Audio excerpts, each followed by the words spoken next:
gang kilala ka bilang ano gang anong alias mo? Chichi ako nga hayo. Che. Si Che. So, Che, ano ka niya Pearl Joy? Nang childhood best friend kami na ni Dua. Halin sang gamay close gid kami na nga Dua. Yung classmate tanay man ka mo? Oo. Halin sang daycare pakadto grade 5 hasta na grade 8 kami. Classmate tanay kami na Dua. So, sang siniya nga school year, grade 10? Nang hindi kami classmate tanay kay ginsaylo ko section. Okay. Pero dungan ka mo kadto sang first day of school sa Sumaag? Nang ukdanay kami pag flag ceremony kay ging joke ko pa sa balang libryon niya ko nang recess amo na kay do joke mo lang tani pero bali na sa ako nga wala ko di kwarta tapos nagbalik ko sa akon nga line gintawag ako dahil liwat kag nagpalapit ko siya pagpalapit ko siya ging pakitaan niya ko sang 300 hambal yan na nga amo na lang ni bilindaan sa ako no ibalon ko pa ni nagamo na sa ako nang hambal ko nang hindi joke lang to nagamo pa ko na siya tapos pagka hambal yan na nga chatan ta lang kakaron makadto ka lang sa room nagamo na sa sako nang bako nga hindi perla joke lang gito nagamo pa ko na siya tapos amo to dahil ging smilean ko sa kag nagbalik ko sa akon nga line kag na kami dahil nagkadto na kami sa mga classroom. Okay.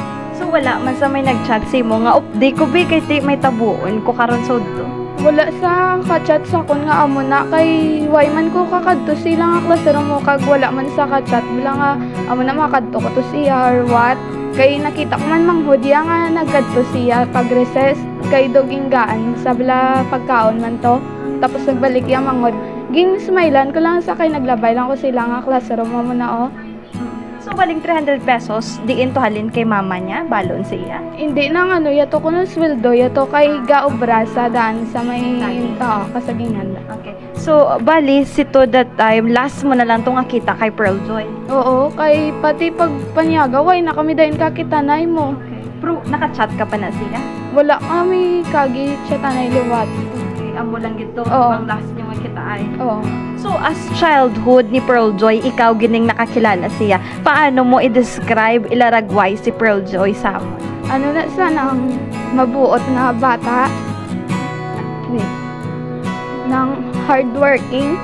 Tapos, sweet na sa. Kag lang na sa. Dasig mo lang ginasa mapalapitan. Ano lang?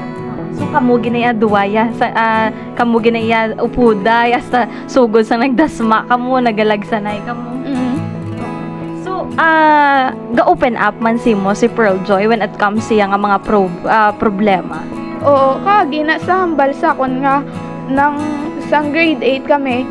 Danay kami mo tapos nagambal sa kon nga nang kada gabi ibala ko no gakabatsyagan niya ko no nga may gahikap siya lawas doon mo na tapos pagbugtaw ya sa aga ang hook ka braya bala nakakakas na ko no gingambalan ko na sa nga basi ya lang bala ng kada magiyo ya lang bala ang iyang hook ka braga kakakas lang amo na tapos gingambalan ko man sa nga sugid mo kay mama mo daw amo na pero umbot lang akong yung manggid ginsugid niya kung sino nakita niya bala ang nawong sang nagahimo sini sa iya. Hambalya filia si papaya ko no kay si papaya lang isang lalaki ngupod ya mo kag ang mangod ya nga gamay.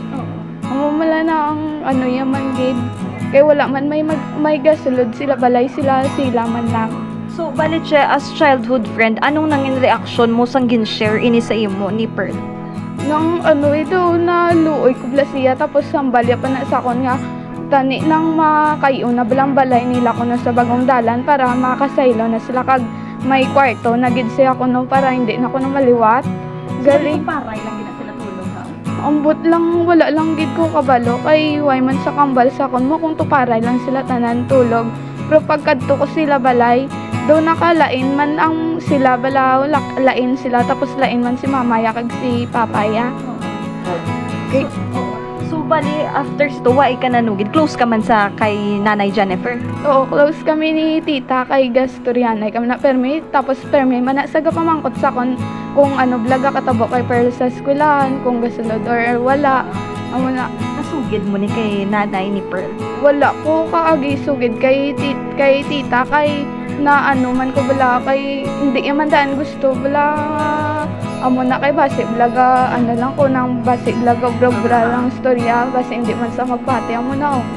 Pero kagi ka mo na kita ay isang stepfather ni Pearl. Oh, kay ga kadto na di sa dire ga lagam na di sa tapos nang gaano man sa mga mangod kuplo daw ginaano ya mga laki naman nga gamay tapos napangayuan pa na sa ano sa agot ginaman nga ang mangod ko gin nga pinakamangod nang ginapangayuan na sa kisa kwarta. So kamusta ang relasyon niyo ya sa stepdad ni Pearl Joy? Daw ka cringe sa pamatyagan mo kung makitaan mo sa or ano? Hindi nung wala ko na may palapit siya ya kay hindi man gid kaya may ano sa lalaki lang nga magpalapit-palapit amo na kay do kalaw ay tulokon. Wala. Pero sang san-o ya nagsugod migo or nobyo si Pearl? Wala lang gid ko kabalo kung saan o gid nagsugod pero sang grade 8 kami may migo sa na nang ano na da sa daw ginagaan na da sa kis RSS sa migo ya mo na oh. Pero may ginsugid na sa simoya nga may ginachatan pa siya nga iban sini nga grade 10 na kamo. Nang wala sa kaagi sa akong sugid nga may ginachatan sa pero ang nabalaan ko lang may migo na sa mga Muslim sang grade 10 kami. Sini na? Oo. Galing gin bayaan niya naman to. Pila to gid? Hindi, wala lang ko kabalo kung pila gid iya edad. Okay. So after sito sa ginsugid mo nga daw may gahikap kay Pearl Joy samtang nagakatulog siya, may naglain sa pamatasan ni Pearl Joy after sina nga sitwasyon. May ara nang permi na lang sa kakatulala tapos kung storyahon mo sa bla or may makahikap lang siya gapisik sa dayon tapos do hindi na sa gusto nga hikapo no sa amo na oh. Kag ano gid yan ang do ka layo gid bla siya storya na sindo galutang na sa amo na. Kahapon nga adlaw nagbull ay ako sang sugod nga nadula si Pearl Joy July 29 first day of school. So sang naibaluan mo nga nadula si Pearl Joy, anong reaksyon mo? Nang do hindi pa ko kapati bala abi ko gani nag ano naman sa do naglayas-layas naman sa mo na oh. Kay kagi na sa layas kay tungod man guro sa stepfather ya. Mga ano to siya kalawig na dula ka? Nang ano lang to dasig lang to ya kay nagpuli man to sa dayon gimpangita man to sa ni mama ya. Okay. So kahapon nga adlaw mga alas 6 sang aga wala pa na ibaluan, may idea ka nga may nasapuan nga bangkay, ano ang imo na batyagan? Nang kay may nakambal sa akon mo sa eskwelahan dumaybi na ko to that time galing nambal ko nang base hindi lang blasyaw tapos amo to nang pagkapuli gin pa confirm ko gid akong syagid tapos naglantaw kami sa live nakita ko si tita kag na confirm niya gid nga si Pearl as in sakit katama.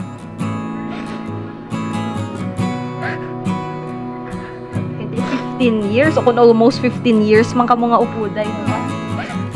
Sakit katama nga makita mo to bla sitwasyon niya tapos kasakit bala sa dugan nga mabatian si mama yang nga gaybi amo gidto ka tunog kay lawig-lawig sa pangita mo tapos makita lang bangkay na lang sa as in sakit. So wala man ka muna kay balo nga may kontra ni si Pearl Joy nga posible naghimo sini sa iya. Wala na sa kontraya kay friendly na sa tapos do ano sige ng palapitan na sa parehas na may magulang bala kwarta is asiya pwede mo na sa mapalapitan kung may ara lang gid sa kwarta nga ano ya nga mapahulam ya simo. So kung nagapamati sa karon si Pearl Joy, ano ang luyag mo nga ihatag o kung imensahe sa iya? Pearl nga amo gid tuwaw tani way ka na lang nag-upod or tani wala ka na lang naggwa sa campus tani way pa na himo simo. Ano naman yung mambal mo sa likod sini sang nagluntad nga krimen sa imo nga best friend? Uy, kung may wala may mga ano, ay kasakit gid.